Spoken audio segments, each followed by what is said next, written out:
नमः हरे हराय नमः। हरे कृष्णा। आज हम भगवत गीता अध्याय 16 श्लोक नंबर 1 सीखेंगे। चलिए शुरू करते हैं। श्री भगवान उवाच अभयं सत्व संशुद्धि ज्ञान योग व्यवस्थिति दानं दमश्च यज्ञश्च स्वाध्याय तप आर्जवम्। अब हम इसे धीरे धीरे बोलकर समझते हैं। श्री भगवान उवाच अभयम सत्व संशुद्धिर ज्ञान योग व्यवस्थिति दानम दमश्च यज्ञश्च स्वाध्यायस्तप आर्जवम्। अब हम इसे फिर से गाते हैं। श्री भगवान उवाच अभयम सत्व संशुद्धि ज्ञान योग व्यवस्थिति दानम दमश्च यज्ञश्च स्वाध्यायस्तप आर्जवम्। अब हम समझते हैं भगवान श्री कृष्ण इस श्लोक में हमें क्या बता रहे हैं। भगवान ने कहा, हे भरत पुत्र, निर्भयता, आत्मशुद्धि, आध्यात्मिक ज्ञान का अनुशीलन, दान, आत्म संयम, यज्ञ परायणता, वेद अध्ययन, तपस्या, सरलता। हरे कृष्णा। चलिए अब हम महाप्रेम प्रभु जी से इन सब गुणों के बारे में और अच्छे से समझते हैं। हरे कृष्णा जी। भगवान श्री कृष्ण 26 गुणों का वर्णन करते हुए बताते हैं कि जो व्यक्ति देवतुल्य है उनमें ये सारे गुण पाए जाते हैं। अगर हम अच्छे व्यक्ति कहते हैं किसी को तो हमें समझना चाहिए ये 26 गुण उस व्यक्ति में होंगे तो ही वे अच्छे व्यक्ति कहलाएंगे।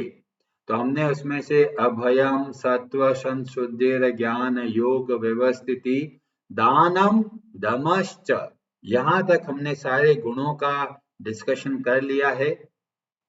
आज हम लोग डिस्कशन करेंगे यज्ञ के बारे में कि यज्ञ क्या होता है, कैसे करना है, क्या हम उसको कर सकते हैं। और यह यज्ञ एक बहुत बड़ा गुण है।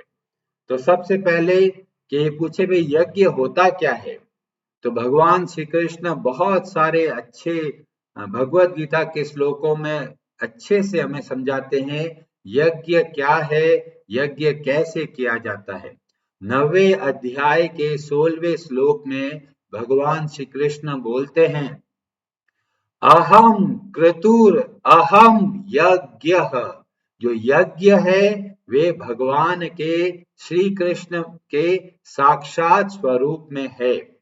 और इसीलिए आप जब यज्ञ समझे तो इसका अर्थ है भगवान की सेवा, भगवान के लिए कार्य करना। क्यों? यज्ञ के जो स्वामी है वे है भगवान श्री कृष्ण।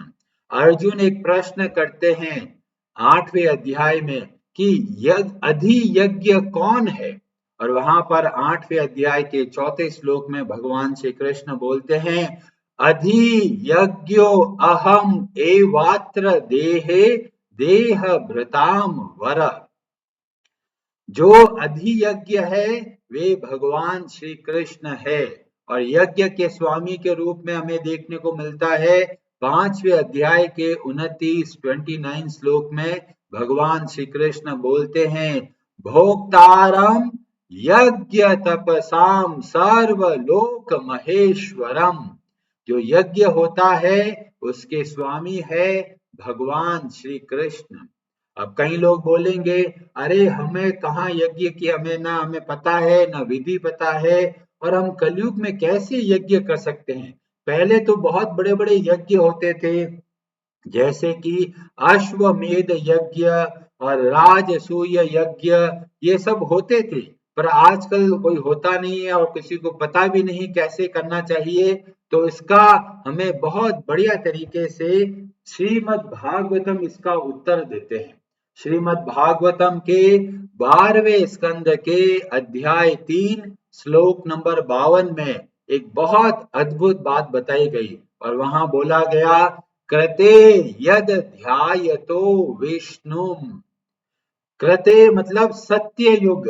सत्य युग में जो भगवान विष्णु पर बहुत हजारों सालों पे जब ध्यान लगाते थे, जो परिणाम मिलता है वही परिणाम मिलेगा उन लोगों को जो त्रेतायाम यजतो मखे।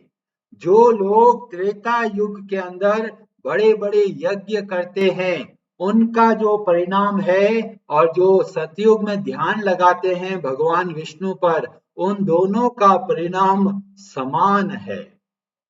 और द्वापर में क्या करना है? द्वापरे परिचर्यायाम।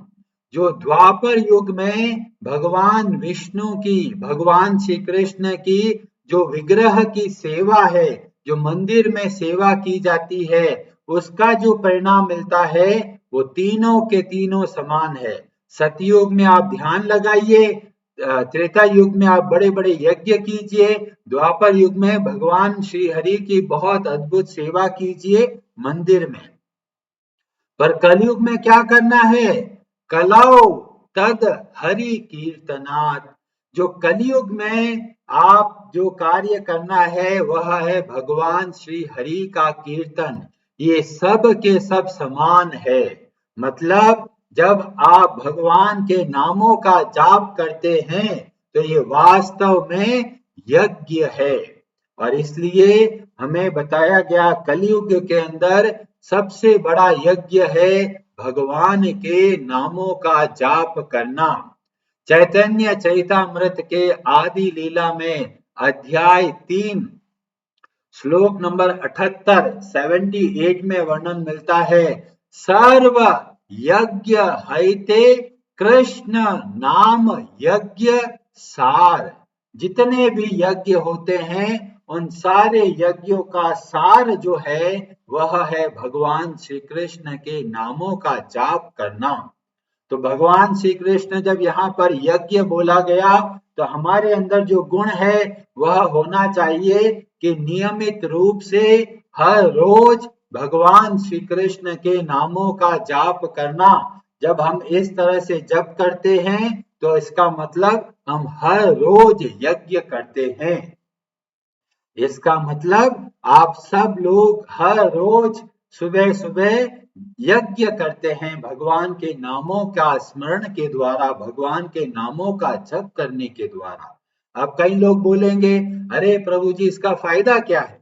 तो इसका उत्तर भगवान श्री कृष्ण भगवत गीता में देते हैं। वहां पर अध्याय 3 श्लोक नंबर 9 में वर्णन मिलता है, यज्ञ अर्थ कर्मणो अन्यत्र लोको अयम कर्म बंधना।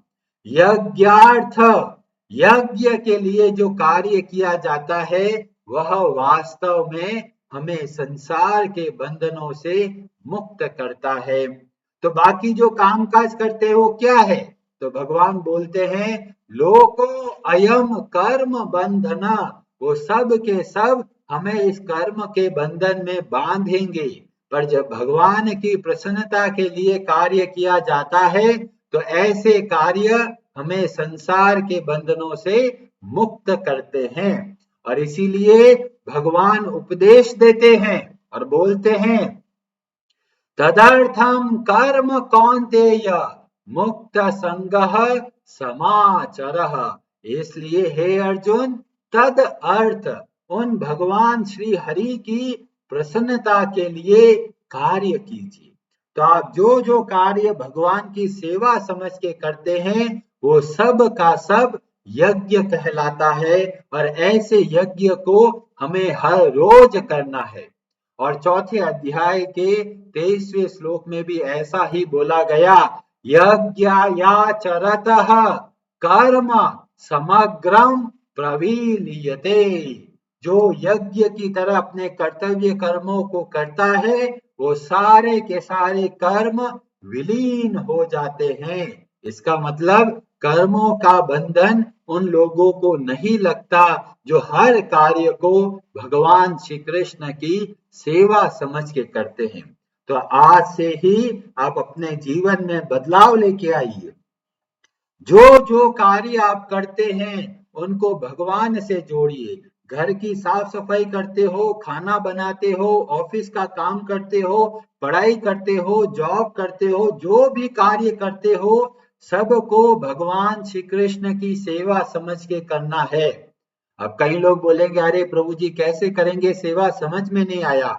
जब आप कार्य करते हो शुरू, तब भगवान के नाम का जप कीजिए और ये सोचिए कि ये कार्य मैं भगवान के लिए कर रहा हूं और इसलिए बहुत अच्छे तरीके से कार्य करना है, सबसे अच्छे तरीके से कार्य करना है। खाना बना रहे हो, बहुत स्वादिष्ट खाना बनाइए और फिर खाना बनकर जब बन जाए तो आप उनको भगवान को भोग लगाइए, तुलसी का पत्ता रखकर, और भगवान को भोग लगाने के बाद में वह भोजन आप ग्रहण कीजिए। तो ये पूरा का पूरा कार्य एक यज्ञ बन गया। और इस तरह से आप ऑफिस का काम करते हो, शुरू में जब काम शुरू करने वाले हो, भगवान का स्मरण कीजिए, बोलिए भगवान मैं आपके लिए कार्य कर रहा हूं, बहुत अच्छे से कार्य कीजिए। जब कार्य हो जाए, श्री राधा कृष्णम अर्पणम अस्तु, इस तरह से अपने कार्य को भगवान को समर्पित कीजिए। इस तरीके से जब आप हर कार्य करेंगे, आपको प्राणायाम करना है, आपको योग करना है, आपको बॉडी बिल्डिंग करना है, जो जो कार्य करना है भगवान की सेवा समझ के करना है।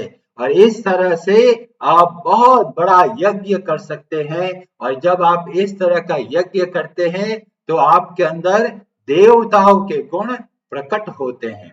और इसीलिए हर जगह पर भगवान के नामों का बहुत भारी महत्व बताया गया है। भगवान का जो नाम है वो कोई सामान्य लोगों का नाम नहीं है। कई लोग सोचते हैं अरे इतने सारे नाम है, एक और नाम हो गया, क्या बड़ी बात है।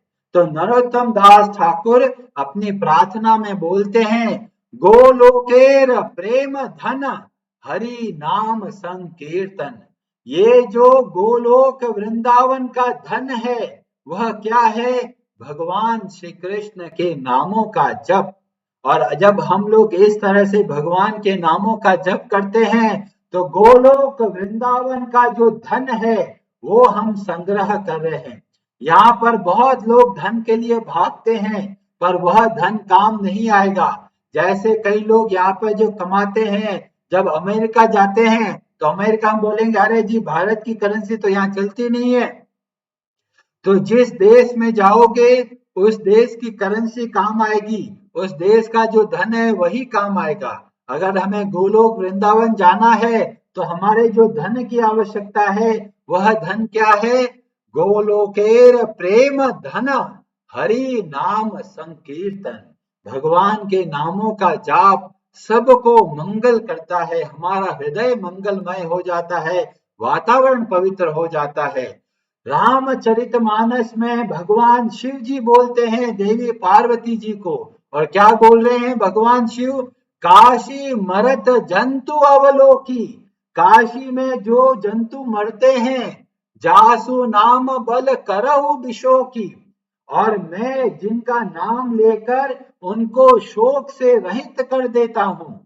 सोई प्रभु मोर चराचर स्वामी, वे भगवान श्री राम मेरे स्वामी है। रघुबर सब उर अंतर जामी, और वे रघुबर भगवान श्री राम सबके हृदय को जानते हैं। मतलब काशी में मुक्ति कैसे मिलती है, भगवान शिव भगवान श्री राम के नामों का जाप करते हैं। और जब वे भगवान राम का तारक मंत्र बोलते हैं, ओम राम रामाय नमः, जब भगवान शिव ऐसा बोलते हैं तब काशी में जीवों का उद्धार होता है। और इसीलिए तुलसीदास जी हम सबको एक सुझाव देते हैं। और क्या सुझाव देते हैं, राम नाम मणि दीप धरु जिह देहरी द्वार, तुलसी भीतर बाहर हो जो चाहसी उजियार। अगर आपको हृदय के भीतर रोशनी करनी है, बाहर रोशनी करनी है, तो जीव के ऊपर एक मणि रखिए। उस मणि का नाम है भगवान के नामों का जाप। तो आप जब बोल बोल कर जप करते हैं तो आपके हृदय में भी प्रकाश होता है और बाहर भी प्रकाश होता है। और तुलसीदास जी तो इतना बोलते हैं और बताते हैं रामचरितमानस में, कहा कहा लगी नाम बढ़ाई, मैं कितनी बढ़ाई करूं भगवान के नामों के जाप की, राम न सकही नाम गुण गाई। भगवान श्री राम स्वयं अपने नामों का गुणगान नहीं कर सकते, इतना भारी महत्व है भगवान के नामों का जाप करना। और इसीलिए हर जगह पर हर शास्त्र हमको प्रेरणा देता है कि हर रोज नियम से भगवान के नामों का जाप करना विशेषतर कलयुग में तो बहुत बहुत जरूरी है। श्रीमद् भागवतम के 12वें स्कंद के अध्याय 3 श्लोक नंबर 51 में एक बहुत अद्भुत प्रश्न का उत्तर देते हैं और सुखदेव गोस्वामी जी बताते हैं राजा परीक्षित को कि कलयुग के अंदर इतने दोष है पर एक खासियत है। वो क्या खासियत है? वो बताते हैं, कलेर दोष निधे राजन अस्ति एको महान गुणा। इस कलयुग में दोष ही दोष है पर एक महान गुण है। और क्या वो महान गुण है? कीर्तनादेव कृष्णस्य मुक्त संगः परम व्रजेत।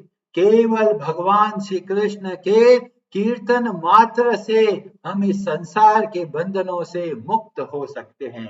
इसीलिए हमें हर जगह पर प्रेरणा दी जाती है भगवान श्री कृष्ण के नामों का जाप करना।